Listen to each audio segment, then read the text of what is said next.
Hello बच्चों, मेरा नाम सुशील एंथोनी है और आपको मैं रेस्पिरेटरी सिस्टम पढ़ा रहा हूँ क्लास 11 की। क्लास 12 की भी बहुत जल्दी मैं क्लासेस बनाऊँगा और जल्दी जल्दी स्टार्ट करना है, क्योंकि अब आप लोगों का मार्च में परीक्षा है, तो जितना मुझसे हेल्प हो सकता है उतना मैं आपके लिए हेल्प करूँगा। और क्योंकि यहाँ पर क्या है कि सिर्फ आपको सिलेबस नहीं कंप्लीट कराना है, आपको मुझे जो नीट का प्रिपरेशन है, जो बच्चे 11th और 12th में पढ़ रहे हैं और वो जो नीट का प्रिपरेशन करना चाहते हैं, है ना, उसमें भी आपको इस लेक्चर से काफ़ी मदद मिलेगी। बड़े बड़े लेक्चर्स नहीं है, छोटे छोटे लेक्चर्स हैं, टॉपिक वाइज लेक्चर्स हैं। इसलिए मुझे ये उम्मीद है कि इन टॉपिक वाइज लेक्चर्स को आपको समझने में आराम होगा, आसानी होगी। तो आइए बिना देरी के शुरू करते हैं। हम लोग ने आज पढ़ना है टॉपिक ट्रांसपोर्ट ऑफ ऑक्सीजन। हम लोग ने पिछले कई सारे टॉपिक्स पढ़ चुके हैं और आज हम ये पढ़ेंगे कि ऑक्सीजन जब एल्वेलाई से निकल के कैपिलरीज में जाती है तो वो ट्रांसपोर्ट कैसे होती सेल तक। बाकी आप जानते हैं जो ब्लड है वो ब्लड एक कनेक्टिव टिश्यू है, ठीक है। कनेक्टिव टिश्यू का मतलब ये होता है कि जो एक ऑर्गन को दूसरे ऑर्गन से या एक सेल को दूसरे सेल से क्या करें, एक टिश्यू को दूसरे टिश्यू से क्या करें, कनेक्ट करें, इसको बोलते हैं कनेक्टिव टिश्यू। और ब्लड जो है वो जब हार्ट से निकलता है, हार्ट से निकलने के बाद वो पूरे ऑर्गन, आपके सर की जो खाल है जिसे हम स्काल्प बोलते हैं, उस स्काल्प से लेकर आपके पैर के नाखून की जो बेड है जिसे हम लेन्यूला बोलते हैं, उस बेड तक हमारा ब्लड सर्कुलेशन होता है, ठीक है। तो ब्लड एक बहुत अच्छा साधन है ट्रांसपोर्ट करने के लिए। तो यहाँ भी वही होगा, ऑक्सीजन क्या होगी, ट्रांसपोर्ट होगी। कैसे ट्रांसपोर्ट होगी, आइए उस मैकेनिज्म को समझ लेते हैं। Respiratory system, transport of oxygen, ठीक। ये मैंने आपको बताया ही है, ये डायग्राम कई बार हमने बना चुका है। ये एल्वोलर डक्ट है, ये एल्वोलाई है। कल आपको मैंने बताया तो यहाँ पर एल्वोलाई के अंदर क्या होती है, बेसमेंट मेम्ब्रेन होती है। गैसेस, कल हम लोगों ने गैसेस एक्सचेंज सरफेस पढ़ा था। उस गैसेस एक्सचेंज सरफेस में मैंने बताया था कि यहाँ पर स्क्वैमस एपिथेलियम की एक लाइनिंग होती है, उसके बाहर ये बेसमेंट मेम्ब्रेन होती है, फिर यहाँ पर कैपिलरीज होती हैं, ये कैपिलरीज है। कैपिलरीज के अंदर भी स्क्वैमस एपिथेलियम होती है जिसे हम एंडोथेलियम बोलते हैं। ये चपटी और पतली लेयर होती है ना। एक्चुअली एंडोथेलियम किस लिए होती है, एंडोथेलियम किसी भी ऑर्गन के कवरिंग के लिए होती है, ठीक है। तो चाहे वो इंटरनल कवरिंग हो चाहे वो एक्सटर्नल कवरिंग हो। और ये कैपिलरीज की भी बेसमेंट मेम्ब्रेन थी, ये भी आपको मालूम है, ठीक है। इसको थोड़ा बड़ा बनाते हैं क्योंकि यहाँ से मुझे कुछ आपको समझाना है ऑक्सीजन के ट्रांसपोर्टेशन। तो थोड़ा इसको मैं चौड़ा करूँगा, ये इतना चौड़ा करूँगा इसको, ठीक है।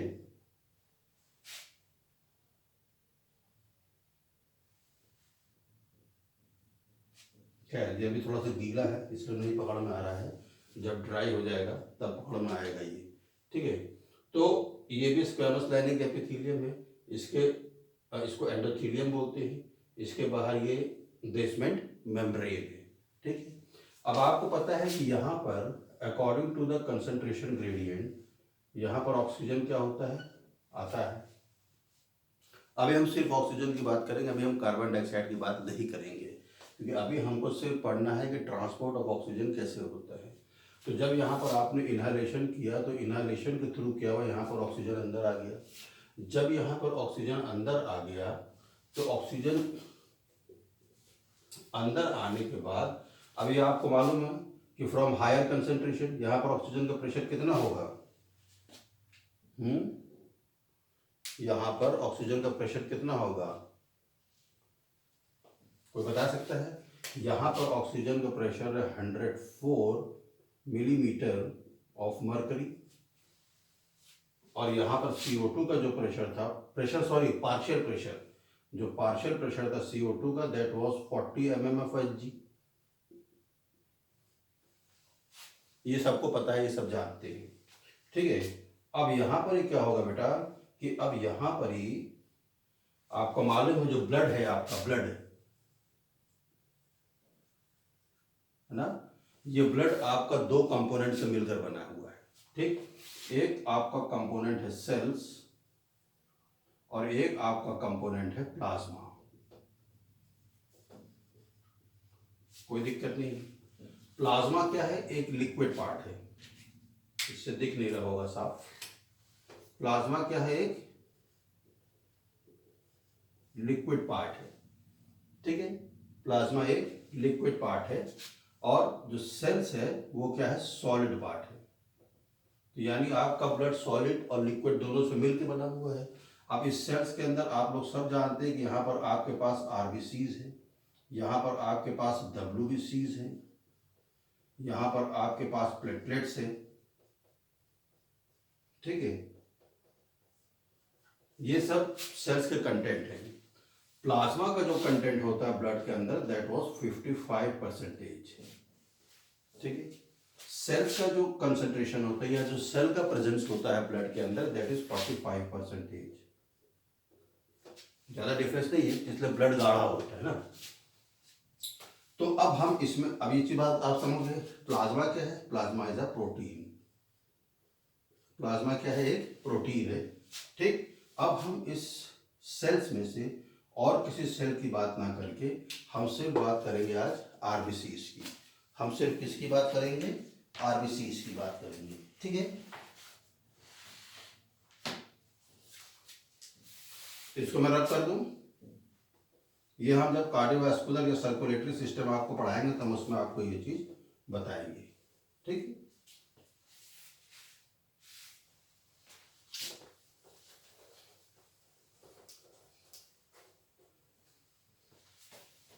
चलिए, इसका मतलब कि ये जो कैपिलरीज है यहाँ पर ही क्या हो रहा है, यहाँ पर ही ब्लड अपने पास है।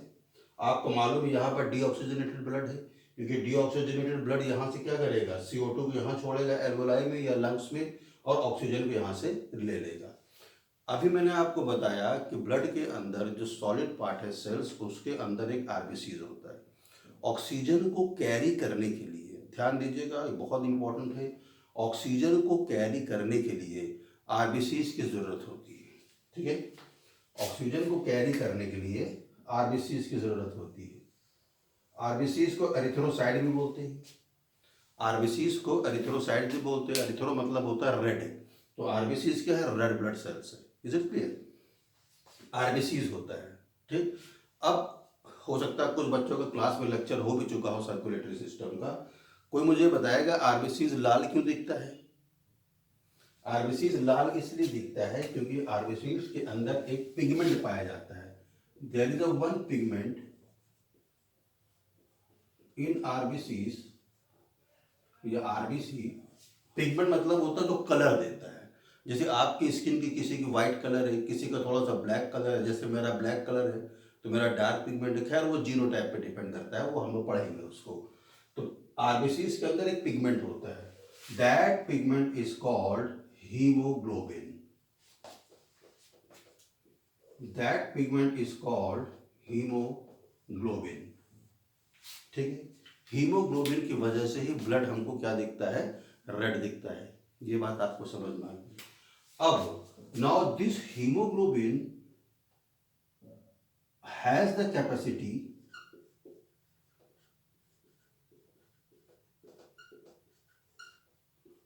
To carry oxygen. ये आपके लिए बोर्ड के लिए भी और नीट के लिए भी ये क्वेश्चन बन सकता है कि ऑक्सीजन को कैरी करने के लिए कौन सा सेल है, तो आप बोलेंगे रेड ब्लड सेल्स। लेकिन रेड ब्लड सेल्स के अंदर कौन सा पिगमेंट कैरी करता है, दैट इज हीमोग्लोबिन। हीमोग्लोबिन की वजह से ही आरबीसीज लाल दिखता है और हीमोग्लोबिन ही है जो कि ऑक्सीजन को कैरी करता है, ठीक है। आप में से बहुत सारे लोग हीमोग्लोबिन के स्ट्रक्चर को नहीं जानते होंगे, तो मैं आपको बता देता हूँ। हीमोग्लोबिन, अब आप ये नाम देख रहे हैं, ये हीम, ये ग्लोबिन, ठीक है। यानी हीमोग्लोबिन भी दो पार्ट से मिलकर बना हुआ है, एक है हीम और एक है ग्लोबिन। ग्लोबिन क्या है, दिस इज अ प्रोटीन, नाम से समझ में आ रहा, बिन बिन बिन तो प्रोटीन, टिन टिन। और हीम क्या है, दिस इज आयरन। आयरन का केमिकल फॉर्मूला क्या है, Fe। Is that clear. अब आपको पहले हीमोग्लोबिन बनाना सिखाएंगे, फिर आपको ये बताएंगे कि ऑक्सीजन कैसे कैरी करता है, ट्रांसपोर्ट कैसे होता है ऑक्सीजन। ठीक है, अब देखिए यहाँ पर आयरन के 4 मॉलिक्यूल्स है एक हीमोग्लोबिन में। ठीक है, और आपको ये जानकर आश्चर्य होगा कि एक रेड ब्लड सेल्स के अंदर ऑलमोस्ट 180 मिलियंस क्या होते हैं, हीमोग्लोबिन होते हैं। 180 million haemoglobin are present in one RBC. तो आप सोच लीजिए कि आरबीसी की जो नॉर्मल काउंट है that is 4 to 5 lakhs per cubic millimetre. तो अब उसको मल्टीप्लाई कर लीजिए कितना हीमोग्लोबिन है। ठीक है, तो यहाँ पर 4 मॉलिक्यूल्स है आयरन के, लिख दें Fe Fe Fe। ठीक है, और ये सब आपस में क्या है, एक दूसरे से बाइंड है। This is the structure of one haemoglobin. अब इसके बाद यहाँ पर क्या है, ये ग्लोबिन की चेन लगी हुई है। ठीक है, this is a globin attached with the iron. Is that clear? तो इसको लिख दे, ये ग्लोबिन है। ठीक, तो Fe हीम यानी आयरन प्लस प्रोटीन ग्लोबिन बन गया हीमोग्लोबिन। Is that clear? अब सवाल ये उठ रहा है कि ट्रांसपोर्ट ऑफ ऑक्सीजन कौन करने वाला है, हीमोग्लोबिन करने वाला है। जब यहाँ पर हीमोग्लोबिन लगता है, मान लीजिए मैं यहाँ छोटा छोटा बना देता हूँ आपके समझने के लिए, है ना, ये मैं आपको समझने के लिए बना देता हूँ। अब यहाँ पर ये 4, ये एक हीमोग्लोबिन है। ठीक है, अब ये जो हीमोग्लोबिन है, अब यहां से जब ऑक्सीजन अंदर आएगी, ठीक है, तो वो ऑक्सीजन जाके कहां पर अटैच हो जाएगी, that oxygen will go and attach to one part of the haem. अपनी कॉपी में नोट डाउन कर लीजिएगा कि जो आयरन है, जो Fe है, Fe के पास ऑक्सीजन का एक मॉलिक्यूल आके लग गया। Is that clear? क्योंकि आपके एनसीईआरटी बुक में दिया है ऑक्सीजन डिसोसिएशन कर्व भी, उस कर्व को भी समझाएंगे इसकी वजह से। अभी क्या हुआ, एक आयरन में आके ये ऑक्सीजन लग गया। ठीक है, उसके बाद दूसरे में लगेगा, चारों आयरन में लगेगा, तीसरे में लगेगा, और उसके बाद चौथे में लगेगा। यानी कि एक haemoglobin, one haemoglobin carries the 4 molecules of oxygen. One hemoglobin carries the 4 molecules of oxygen। ठीक है, अब आप सोच लीजिए कि ये 180 मिलियन हीमोग्लोबिन है एक आरबीसी में, तो कितना ऑक्सीजन कैरी हो रहा है। ठीक है, तो अब ये जो हीमोग्लोबिन है बेटा, अब ये हीमोग्लोबिन ठीक ऑक्सीजन को कैरी करके और किस में चला जाएगा, हार्ट के अंदर।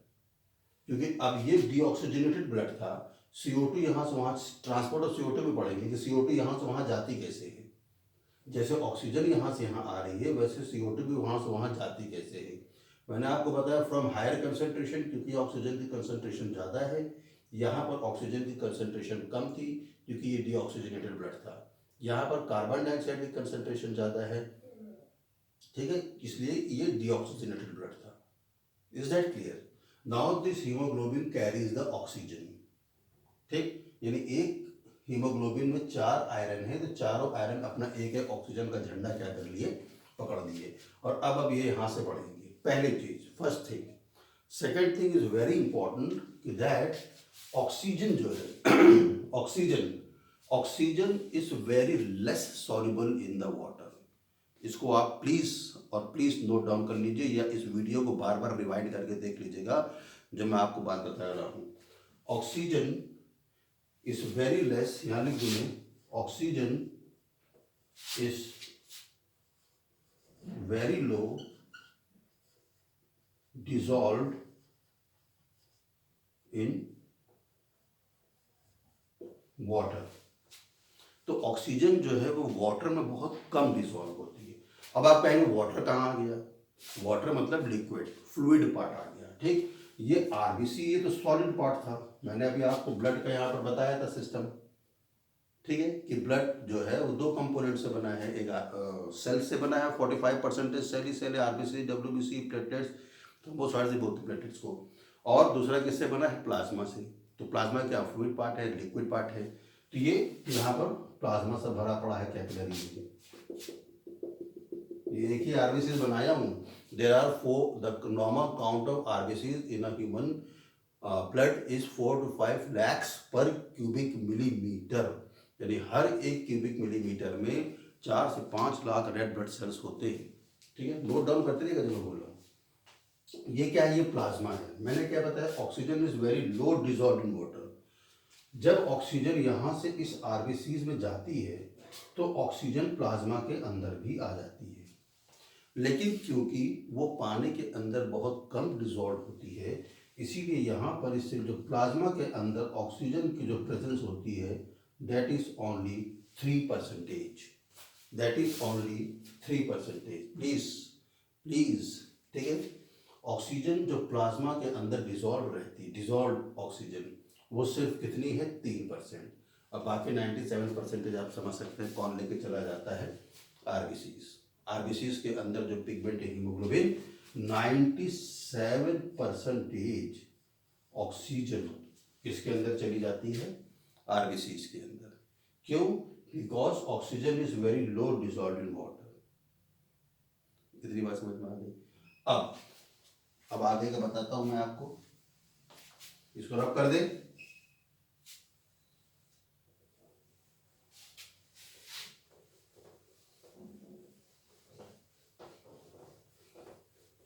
आज ये मेरा डस्टर थोड़ा गीला हो गया है।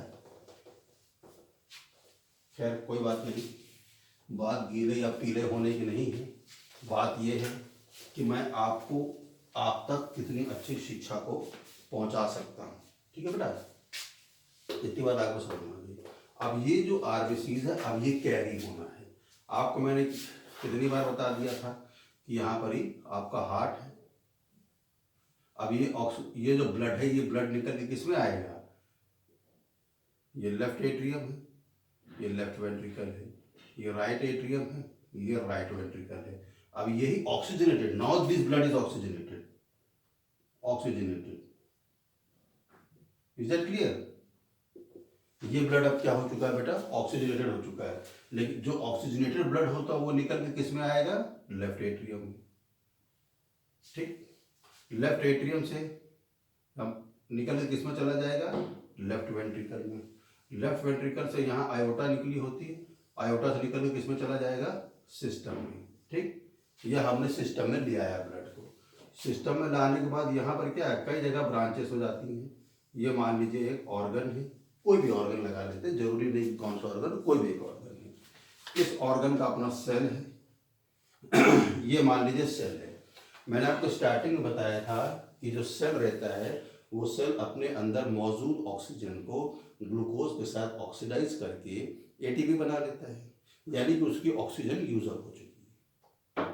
ठीक है, उसकी ऑक्सीजन क्या है? यूज अप हो चुकी है। अब उसके पास क्या बच गया है? CO2। यानी यहाँ पर एक सेल बना लिया मैंने, यहाँ पर इसकी क्या है? CO2 की जो प्रेजेंस है, वो CO2 की प्रेजेंस यहाँ पर ज़्यादा है। अब इसको ऑक्सीजन पहुँचनी यहाँ पर। इसको थोड़ा सा बड़ा कर लें ताकि मैं आपको समझा सकूँ। इसको रब कर रहा हूँ मैं।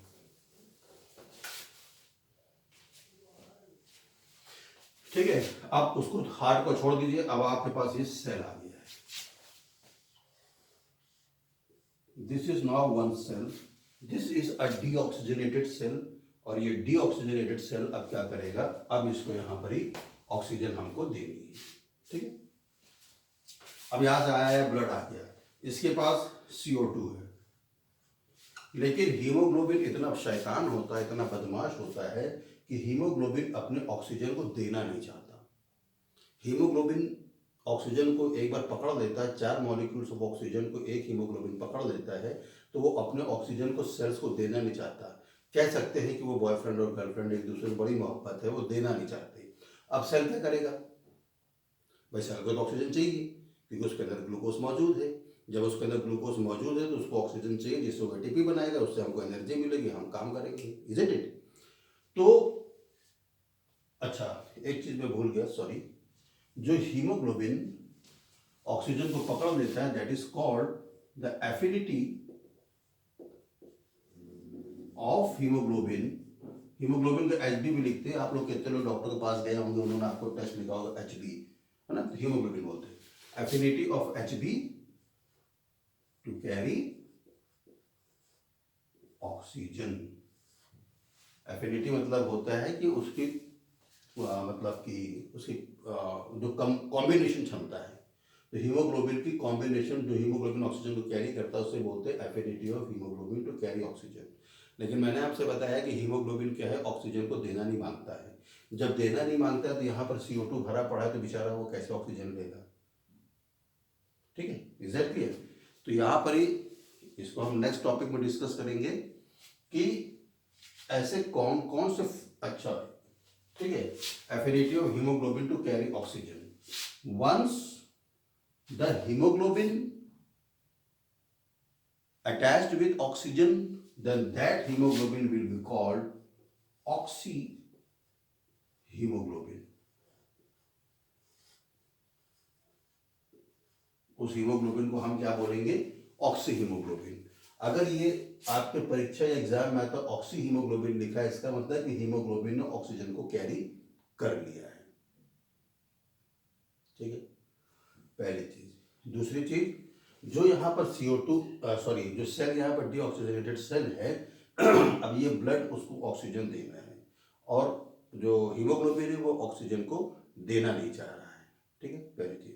तो अब इसमें कुछ कुछ ऐसे फैक्टर्स होंगे बेटा, जो कि ये CO2 अपने आप उससे हीमोग्लोबिन क्या कर लेगा, छीन लेगा। उससे अपने आप क्या करेगा, हीमोग्लोबिन को छीन लेगा। ये हम नेक्स्ट क्लास में पढ़ेंगे, नेक्स्ट टॉपिक में पढ़ेंगे। ठीक, हम पढ़ेंगे factors affecting the affinity of haemoglobin to carry oxygen. ठीक है, नेक्स्ट क्लास, क्योंकि अभी इसको ऑक्सीजन मांगता है। अगर इसको ऑक्सीजन आपने नहीं दिया तो सारा खेल गड़बड़ हो जाएगा।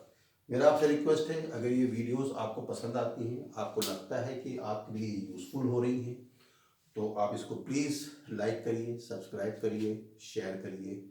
और अगर आपको लगता है कि कुछ आपको कमेंट करना है इन वीडियोस पे, कुछ क्वेश्चंस पूछने, आपको कुछ नहीं समझ में भी आते, बहुत सारे ऐसे बच्चे बार बार रिवाइंड करके देखते हैं मगर फिर भी नहीं समझ में आते, तो आप प्लीज़ मेरे कमेंट सेक्शन में, उस वीडियो के कमेंट सेक्शन में डाल दीजिए, ताकि मैं उन कमेंट्स को पढ़कर आपको फिर से उसको एक छोटा सा क्लास बनाकर मैं आपको उसको समझा सकूँ। ठीक है बेटा, ये कोचिंग क्लासेज जो चल रही है ये हमारे उन बच्चों के लिए है जो बच्चे बड़े बड़े कोचिंग्स में फीस को अफोर्ड नहीं कर सकते, उनके पेरेंट्स फीस को अफोर्ड नहीं कर सकते।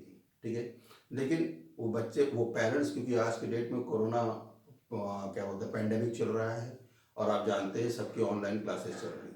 ठीक है, तो पेरेंट्स एटलीस्ट कम से कम आपके लिए 300-400 रुपये का महीने का नेट डलवा देते हैं, आप उस नेट के द्वारा पढ़ लेते हैं। नहीं तो आप किसी अगर उसमें जाएंगे तो इंस्टीट्यूशंस में या कोचिंग सेंटर्स में जाएंगे तो एक सब्जेक्ट का वो आपसे कितना कितना पैसा लेंगे, और आप मान लो जो BCB वाले स्टूडेंट हो तो आपको फिजिक्स का अलग देना है, केमिस्ट्री का अलग देना है, बायो का अलग देना है।